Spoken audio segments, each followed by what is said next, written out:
नमस्कार दोस्तों, मैं श्वेताब कुमार आप सभी का आपके अपने YouTube चैनल लॉकुल पर बहुत बहुत स्वागत करता हूं। दोस्तों, आज एक बहुत ही इम्पोर्टेंट टॉपिक को हम लोग कवर करेंगे और वह टॉपिक है हमारा जुडिशियल प्रोसीडिंग्स। ठीक है,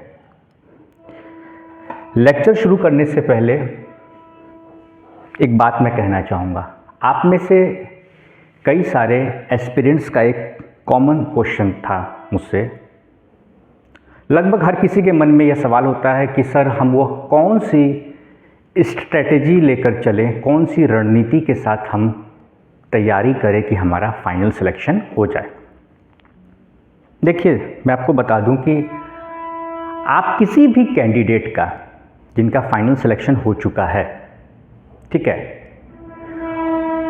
उनका एक भी आप इंटरव्यू अगर आप देखते हैं, ठीक है, सोशल मीडिया पे आप देखेंगे, यूट्यूब पे देखेंगे, अलग अलग प्लेटफॉर्म पे आप देखेंगे, जब उनका फाइनल सिलेक्शन हो जाता है उसका जो उनसे इंटरव्यू लिया जाता है कि आप बताइए आपकी स्ट्रेटजी क्या थी तैयारी करने के लिए, ठीक है, क्या स्ट्रेटजी आपने लेके चला। तो एक कॉमन स्ट्रेटजी होती है। देखिए, सोर्सेज सबके अलग अलग हो सकते हैं। किसी ने किसी कोचिंग इंस्टीट्यूट से पढ़ाई करी होगी, किसी ने सेल्फ स्टडी से पढ़ाई करी होगी, ठीक है, किसी ने बहुत सारे बच्चे पीटी से लेके और फाइनल सिलेक्शंस तक जो है वो लोग कोचिंग के साथ तैयारी करते हैं। कुछ लोग सिर्फ इंटरव्यू की तैयारी करते हैं, कुछ लोग मेंस की तैयारी करते हैं कोचिंग के साथ। सबका अपना अपना स्ट्रेटजी होता है, लेकिन एक चीज़ कॉमन होती है।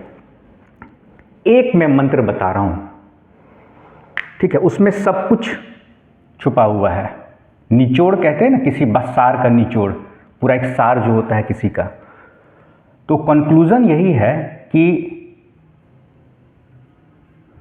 बस, ठीक है ना, यह जो कंसिस्टेंसी है, ना, यह जवाब है आपके सभी सवालों का। कंसिस्टेंसी होनी चाहिए, ठीक है। यह जो कंसिस्टेंसी है ना, ये अटमोस्ट इम्पॉर्टेंट है आपके सिलेक्शन के लिए। यह नहीं कि आज आपने यह लेक्चर देख लिया, आपको बहुत अच्छा लगा, आपको लगा कि अरे बहुत बढ़िया सर ने पढ़ा दिया, एक दिन आपने पढ़ भी लिया, है ना, वो कहते नहीं मोटिवेशन आ गया, एकदम मोटिवेशन मिल गया। तो उसके साथ साथ कंसिस्टेंसी ज़रूरी है। अकेले मोटिवेशन से कुछ नहीं होने वाला। मोटिवेशन, अगर आपको मेरा वीडियो या फिर किसी और का वीडियो देखकर आपको अगर मोटिवेशन आ जा रहा है तो गड़बड़ है। सेल्फ मोटिवेटेड रहिए और उसका एक ही तरीका है कंसिस्टेंसी, ठीक है ना। तो तैयारी कीजिए, मुझसे मिलने से या किसी से मिलने से कोई फ़र्क नहीं पड़ने वाला है, ठीक है। आप तैयारी कीजिए और उसका एक ही मंत्र है, मैं अभी भी बता रहा हूँ, मुझसे मिलेंगे भी तो मैं यही मंत्र बताऊँगा, ठीक है।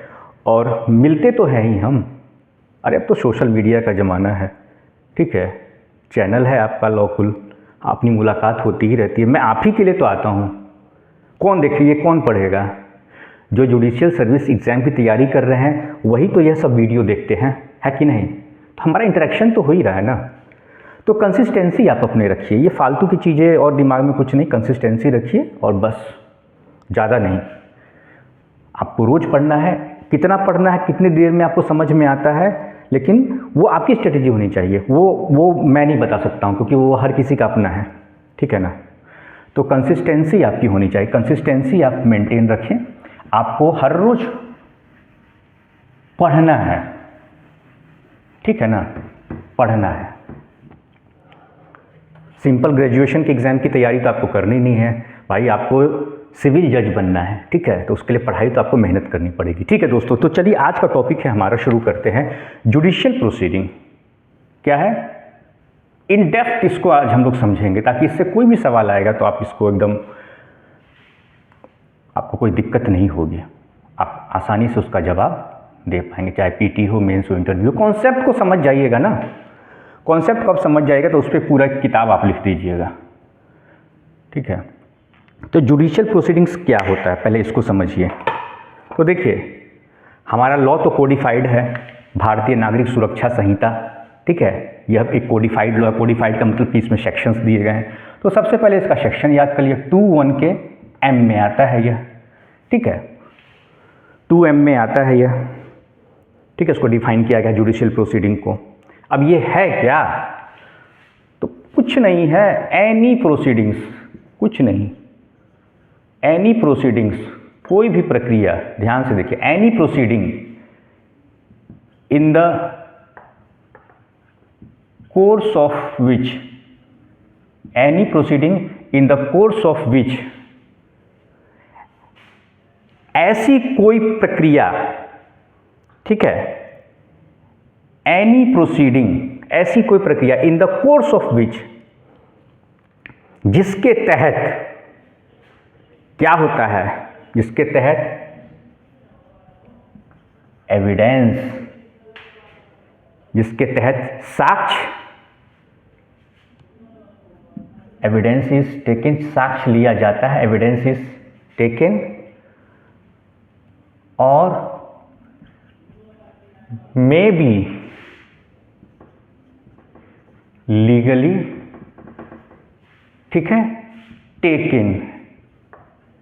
अच्छा, तो वैसी कोई प्रक्रिया, ठीक है, वैसी कोई भी प्रक्रिया जिसके तहत क्या किया जाता है, जिसके तहत साक्ष्य लिया जाता है, एविडेंस, अच्छा, एविडेंस लिया जाता है, ठीक है, और तरीका क्या, लीगली, ये नहीं कि किसी को बंदूक की नोक पर लगा दिए, ठीक है, बंदूक की नोक लगा दी और उससे एविडेंस ले रहे हो, उससे पूछताछ कर रहे हो, तो वो इलीगल हो जाएगा। इसलिए इस शब्द का इस्तेमाल किया गया है, मे बी लीगली टेकन। अच्छा, ठीक है, टेकन ऑन ओथ, भाई ये ओथ पर लिया जाएगा, यह सबसे इंपॉर्टेंट है, ठीक है, ऑन ओथ होगा। कितना आसान है, any proceedings in the course of विच, कितना इजी है, पहले देखिए, सेक्शन 21M में है, ठीक है, सेक्शन 21M में दिया हुआ है, यह डिफाइन किया गया है जुडिशियल प्रोसीडिंग्स। और क्या इसका है, इसका डेफिनेशन बहुत इजी है, एनी प्रोसीडिंग्स, फिर से ध्यान से सुनिए, any proceeding in the course of which evidence is or may be legally taken on oath, ठीक है, बस हो गया भाई, लीगली है, ठीक है ना। चलिए यहां तक तो समझ में आएगा। अब वो प्रोसीडिंग्स में क्या क्या चीजें होती हैं वह देखिए। तो पहली बात आपको समझ में आ गई ना, कि वह कोई भी प्रक्रिया जो कि जिसमें साक्ष्य लिया जाता हो या लीगली तरीके से साक्ष्य जो लिया जाता है वह, ठीक है, यानी विधि सम्मत कार्रवाई जो होती है, यह नहीं कि किसी को डरा के, धमका के, थ्रेटनिंग देकर उससे आप जबरदस्ती उसका बयान दर्ज कर लिए, ठीक है, उसका बयान, किसी का बयान दर्ज कर रहे हो, वह नहीं, वो जुडिशियल प्रोसीडिंग कैसे होगा, वो जुडिशियल प्रोसीडिंग होगा ही नहीं, वो न्यायिक कार्रवाई होगी ही नहीं। न्यायिक कार्रवाई कैसे हो गई, किसी को आप डरा रहे हैं, धमका रहे हैं, थ्रेटनिंग दे रहे हो, तो इलीगल हो गया ना, तो न्यायिक कार्रवाई तो होगा नहीं, ठीक है। अब इसके मेन इंग्रेडिएंट्स जो होते हैं, जो एलिमेंट्स हैं जुडिशियल प्रोसीडिंग्स के, उसको भी हम लोग समझ लेते हैं, एक्सेप्शन को भी समझेंगे। देखिए, पढ़िए तो ऐसा पढ़िए ना, पढ़ा लीजिए तभी मजा है, सब कुछ समझे कि पूरा कॉन्सेप्ट आज क्लियर हो जाएगा, इसलिए मैंने आज एक ही टॉपिक को उठाया, ठीक है। देखिए, पहला चीज है इसमें जो एविडेंस होता है, एविडेंस ऑन ओथ होता है, मैंने बताया, ठीक है, ऑन ओथ होता है, शपथ के साथ होता है। और कौन कौन लोग, किनके तहत यह जुडिशियल प्रोसीडिंग्स की जो कार्रवाई होती है उसमें कौन कौन लोग शामिल होते हैं, किनके द्वारा किया जाता है, तो जो हमारे माननीय न्यायाधीश होते हैं, ऑनरेबल जजेस होते हैं, उनके द्वारा जो सुनवाई की जाती है, यानी हियरिंग बाय जज, यह भी जुडिशियल प्रोसीडिंग होती है, ठीक है, यह भी न्यायिक कार्रवाई होती है। या फिर hearing by a person, hearing by a person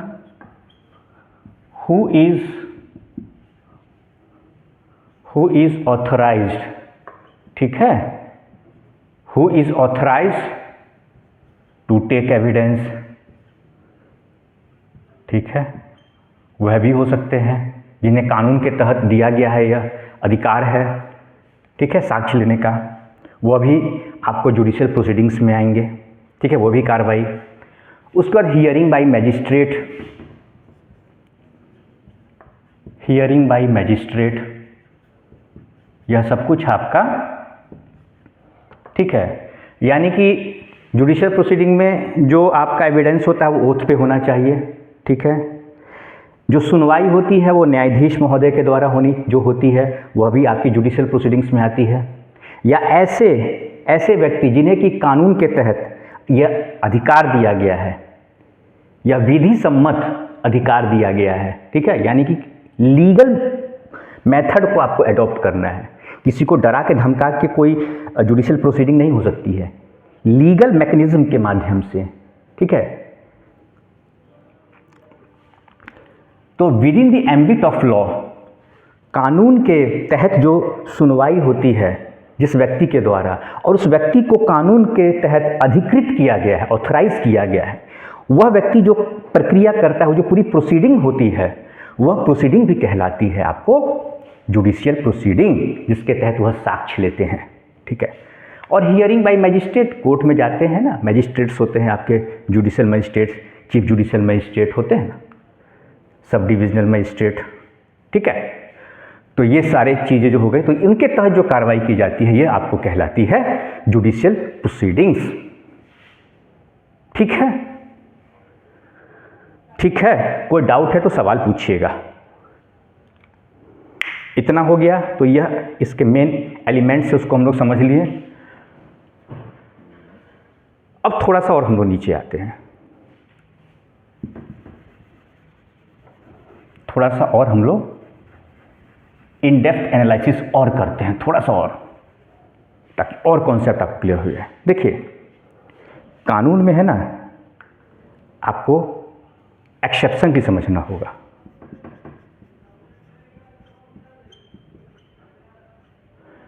देखिए, यह तो हमने समझ लिया कि व्हाट इज जुडिशियल प्रोसीडिंग, ठीक है, इस बात को तो हमने समझ लिया ना कि व्हाट इज जुडिशियल प्रोसीडिंग, यहां तक तो ठीक है।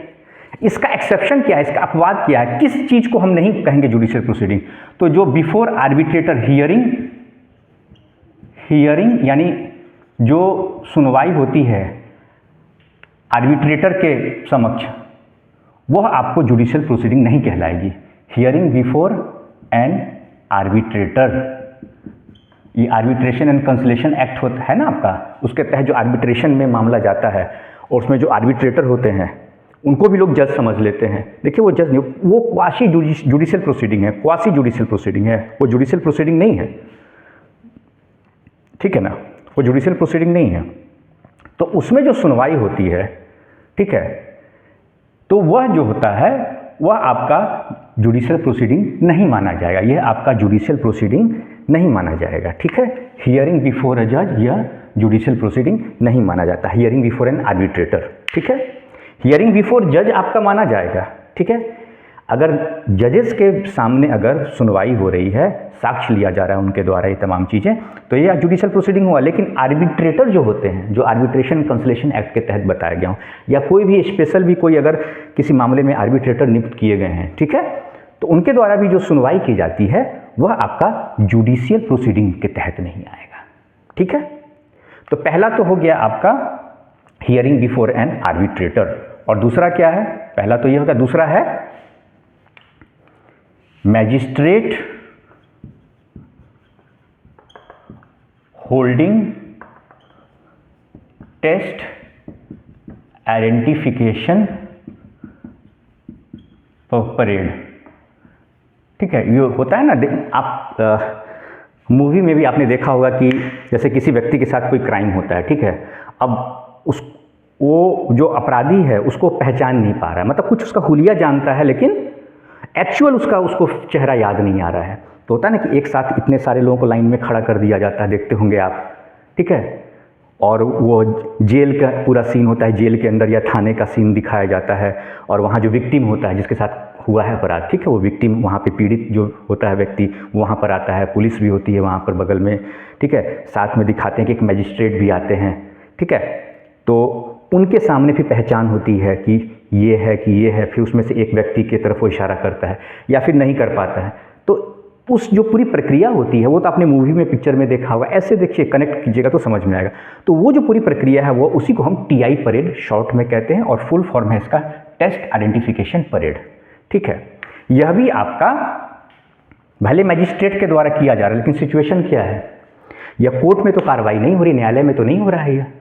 ठीक है, ये अदर देन आपको कोर्ट प्रोसीडिंग हो रहा, मतलब कोर्ट के बाहर की प्रक्रिया हो रही है। ठीक है, और इसका जो पर्पस होता है ना, पर्पस भी तो देखिए, इस टेस्ट आइडेंटिफिकेशन जो टीआई परेड, इसका पर्पस क्या है, इसका पर्पस क्या है, इस पर्पस से पकड़िए। यहां तो पर्पस दिया गया है कि in the interest of justice करना है, न्यायिक कार्रवाई है।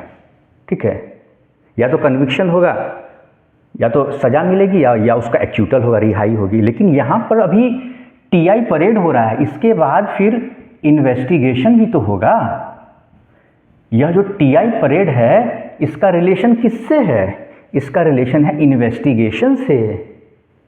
ठीक है, जो आपका 2L में आता है, यह 2L में आता है BNSS के 2L इन्वेस्टिगेशन से। इन्वेस्टिगेशन का काम किसका है, इन्वेस्टिगेशन का काम है पुलिस का। तो जो पुलिस के द्वारा कार्रवाई की जाती है वह क्या होता है, नॉट अ जुडिशियल प्रोसीडिंग। सीधी बात है, ऐसे कनेक्ट कीजिए ना, समझिए बात को। इन्वेस्टिगेशन, यह जो टीआई परेड किया जो करवाया जा रहा है, यह किस चीज़ का हिस्सा है, यह इन्वेस्टिगेशन का हिस्सा है सर। यह इन्वेस्टिगेशन का हिस्सा है, और इन्वेस्टिगेशन का काम होता है पुलिस का। और पुलिस के द्वारा जो अपना फर्दर प्रोसीडिंग किया जाता है, फर्दर जो प्रोसेस होता है इन्वेस्टिगेशन का किया जाता है, वह आपका जुडिशियल प्रोसीडिंग का हिस्सा नहीं माना जाता है। उसे जुडिशियल प्रोसीडिंग का हिस्सा हम नहीं मानते। इंक्वायरी को मानते हैं, इन्वेस्टिगेशन को नहीं मानते हैं। ठीक है, और यह जो आपका टीआई परेड है, यह कहाँ दिया गया है, इसका प्रोविज़न कहाँ है, तो यह आपको भारतीय साक्ष्य अधिनियम जो है BSA 2023, इसके सेक्शन 7 में दिया गया है। कहाँ पर है, सेक्शन 7 में दिया गया है। और यह जो है, यह क्या है, TI is a part of investigation, is part of investigation. और जैसे ही इन्वेस्टिगेशन का पार्ट हो गया, वैसे ही भाई साहब यह आपका जुडिशियल प्रोसीडिंग नहीं होगा। सीधी सी बात है, ये जुडिशियल प्रोसीडिंग नहीं होगा। और इसको सबस्टेंशियल एविडेंस नहीं मानते हैं, not a substantial evidence, substantial evidence नहीं है। कोरोबोरेटिव ये है, कोर्ट में आके आपको इसको, इसके समर्थन में कुछ साक्ष्य है तो आप वहाँ पे बयान दीजिए, फिर वो आगे का है, वो एविडेंस का फिर मामला आ जाता है आगे जाकर। ठीक है, विटनेस को एग्जामिन किया जाता है, वो फिर फर्दर प्रोसेस है। लेकिन अलोन टीआई जो होता है, टेस्ट आइडेंटिफिकेशन परेड होता है, TIP, इसको अकेले आप जुडिशियल प्रोसीडिंग का हिस्सा नहीं मान सकते। ठीक है, या जुडिशियल प्रोसीडिंग का हिस्सा नहीं होता है। ठीक, तो ये कॉन्सेप्ट हो गया आपका। उसके बाद एक्सेप्शन पढ़ लिया हमने। ठीक है, कि किसे हम जुडिशियल प्रोसीडिंग नहीं मानते हैं। ठीक है, अब जैसे इंक्वायरी और ट्रायल है। ठीक है, यह जो आपका इंक्वायरी और ट्रायल है, यह भी आपका क्या कहलाता है, यह जो इंक्वायरी है, इंक्वायरी किसके द्वारा किया जाता है, किसके द्वारा इंक्वायरी किया जाता है बताइए, मैजिस्ट्रेट और कोर्ट, यही ना, मैजिस्ट्रेट या न्यायालय के द्वारा। ठीक है, डिफाइन कहाँ है, तो 2(1) के में डिफाइन है इंक्वायरी, और इन्वेस्टिगेशन तो वही 2L में डिफाइन है जो बताया था अभी मैंने। तो इंक्वायरी आपका कहलाएगा जुडिशियल प्रोसीडिंग, लेकिन वही इन्वेस्टिगेशन वो नहीं कहलाएगा, क्योंकि इंक्वायरी मैजिस्ट्रेट या कोर्ट के द्वारा किया जाता है। तो जहाँ मैजिस्ट्रेट और कोर्ट की बात आ गई, वहाँ इंक्वायरी की बात आ गई, और जहाँ इंक्वायरी की बात आ गई किसके द्वारा किया जाता है, तो मैजिस्ट्रेट या कोर्ट के द्वारा किया जाता है। तो इसीलिए यह आपका जुडिशियल प्रोसीडिंग में आएगा। ठीक है, फिर आप कहिएगा कि सर जो टीआई परेड का आपने बताया था बात, उसमें तो मैजिस्ट्रेट ही जाते हैं, उसमें तो मैजिस्ट्रेट शामिल होते हैं, लेकिन पर्पज़ क्या है, पर्पस भी तो देखिए, टीआई का जो टेस्ट आइडेंटिफिकेशन परेड होता है उसका पर्पस क्या है? उसका पर्पस है to smoothen the process of investigation. सीधी सी बात है भाई।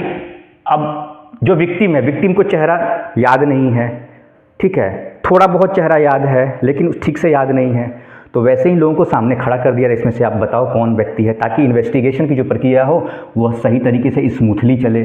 तो जहाँ इन्वेस्टिगेशन आ गया वहाँ पुलिस आ गई, और पुलिस के द्वारा जो भी एक्टिविटी की जाती है, जो भी पुलिस के द्वारा उसकी ड्यूटी परफॉर्म की जाती है, उसे हम जुडिशियल प्रोसीडिंग नहीं मानते हैं। उसे जुडिशियल प्रोसीडिंग मानेंगे तो फिर कोर्ट की जरूरत क्या हो गई? जब पुलिस के द्वारा जो काम किया जाता है उससे आप जुडिशियल प्रोसीडिंग मान लीजिएगा, तो फिर जुडिशरी की जरूरत क्या है? पुलिस को ही सब कुछ मान लीजिए, फिर कोर्ट की जरूरत क्या है? इसीलिए यह एक लक्ष्मण रेखा खींचा गया है, ठीक है। चलिए, तो इंक्वायरी को भी हम जुडिशियल प्रोसीडिंग मानते हैं। तो क्या अकेले इंक्वायरी को ही मानते हैं कि और भी कुछ है ना? अभी बहुत कुछ बाकी है, अभी बहुत कुछ बाकी है। ट्रायल को आप लोग क्यों भूल जाते हैं? ट्रायल यानी मामले की जो सुनवाई होती है, सुनवाई जो होता है ना, मामले की सुनवाई कहाँ होता है? कोर्ट में होता है, कोर्ट में होता है। किसके द्वारा किया जाता है? तो जज या मजिस्ट्रेट, यही ना। तो ये प्रक्रिया कहाँ चल रही है? तो कोर्ट में चल रही है, ठीक है। लेकिन ट्रायल को जो है ना डिफाइन नहीं किया गया है। ट्रायल जुडिशियल प्रोसीडिंग का हिस्सा तो है, लेकिन ट्रायल को क्या किया गया? डिफाइन नहीं किया गया। लेकिन सुप्रीम कोर्ट के एक जजमेंट में, उस जजमेंट को आप लोग नोट डाउन कर लीजिए, ठीक है।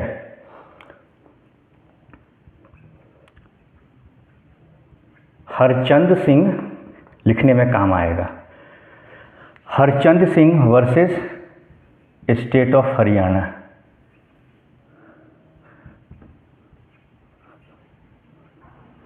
Harchand Singh versus state of Haryana, ठीक है। इसमें क्या कहा गया था?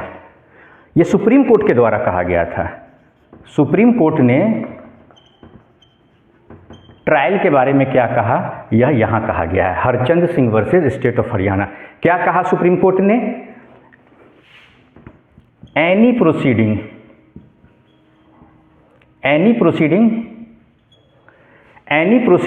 ध्यान से देखिएगा, any proceeding in the course of which evidence is or may be legally taken on oath। यही सुप्रीम कोर्ट के द्वारा कहा गया था Harchand Singh versus state of Haryana के मामले में। एनी प्रोसीडिंग, ऐसी कोई भी कार्रवाई प्रक्रिया जिसके तहत साक्ष्य लिया जाता है और वह प्रक्रिया लीगली होगी, विधि सम्मत होगी और वह ओथ पर लिया जाएगा, बस यही सुप्रीम कोर्ट ने कहा था, ठीक है। अब एक सवाल है कि यह जो पुलिस के द्वारा बयान लिया जाता है, ठीक है, ये जजमेंट है, इस जजमेंट को देख लीजिए। Harchand Singh versus state of Haryana. आप पूछिएगा, मैं कमेंट सेक्शन में भी लिख दूंगा। हरचंद सिंह वर्सेस, इंपॉर्टेंट है, Harchand Singh versus state of Haryana. अब एक सवाल बनता है, देखिए डाउट नहीं रहना चाहिए ना, कि यह जो पुलिस के द्वारा बयान लिया जाता है, ठीक है, यह जो पुलिस के द्वारा बयान लिया जाता है, सीआरपीसी में 161 था, 161 का बयान होता है ना, सुनते हैं 161 का बयान। वही बीएनएसएस में क्या है, बीएनएसएस में क्या 161 का बयान होता है ना, सीआरपीसी। अब क्या है, बीएनएसएस में यह 181 181 का है, 181 में प्रावधान है, भारतीय नागरिक सुरक्षा संहिता।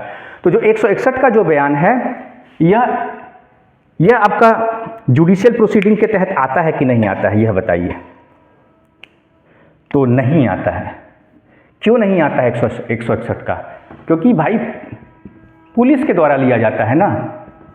इन्वेस्टिगेटिंग पुलिस क्या है? इन्वेस्टिगेटिंग एजेंसी है। तो जहाँ इन्वेस्टिगेशन है, मैंने बताया ना 2L में क्या है आपका, 2L में क्या है, इन्वेस्टिगेशन है। इन्वेस्टिगेशन को भी मैंने बताया ना कि ये जुडिशियल प्रोसीडिंग होता ही नहीं है, तो बस कहानी खत्म है। पुलिस ने बयान लिया, लेने दो पुलिस को। कोर्ट में जो बोला जाएगा, बिफोर कोर्ट जो बयान दर्ज होगा, माननीय न्यायालय के समक्ष जो बयान दर्ज होगा, ठीक है, उसकी एविडेंशियरी वैल्यू होगी, वह जुडिशियल प्रोसीडिंग्स कहलाएगी। अब सवाल उठता है कि यह जो सीआरपीसी में 164 था, जो कि बीएनएसएस में सेक्शन 183 आ गया। बीएनएसएस में क्या है, सेक्शन बीएनएसएस में सेक्शन 183 है। देखो ऐसे समझो आप बात को, बीएनएसएस में सेक्शन 183 है, तो यह जो 164 का बयान कहाँ दर्ज होता था, तो मैजिस्ट्रेट के द्वारा दर्ज किया जाता था ना। किसके द्वारा दर्ज किया जाता, मैजिस्ट्रेट। तो भाई जहाँ मैजिस्ट्रेट आ गए, जहाँ कोर्ट आ गए, जहाँ जज आ गए, हो गया, या कोई authorise person, authorise by whom, authorise by law, for which, तो फॉर टेकिंग एविडेंस, तो उनके द्वारा जो बयान दर्ज किया जाता है, यह प्रावधान जो दिया गया सेक्शन 183, जो कि ओल्ड सीआरपीसी जो आपका था, ओल्ड प्रोसीजर लॉ 164 का बयान, यह भी आपका कहलाएगा, क्या कहलाएगा, यह आपका कहलाएगा जुडिशियल प्रोसीडिंग। ठीक है दोस्तों, तो आज का यह लेक्चर यहीं पे कंक्लूड करता हूं। मुझे विश्वास है कि मैंने अपनी तरफ से बहुत ही बेस्ट और प्रैक्टिकल तरीके से आपको समझाने का प्रयास किया है, लेकिन यह जो कानून का क्षेत्र है, मैं आज भी मानता हूं और हमेशा मानूंगा कि यह एक समुद्र है। ठीक है, रोज हमें इसमें गोता लगाना है और एक मोती निकालना है। तो अगर आपके मन में फिर भी किसी प्रकार का आज के इस वीडियो लेक्चर को लेकर कोई भी डाउट हो, तो आप मुझसे सवाल पूछना नहीं भूलेंगे, सवाल आप मुझसे पूछेंगे। तो आज का लेक्चर यहीं पे कंक्लूड करता हूं। नमस्कार।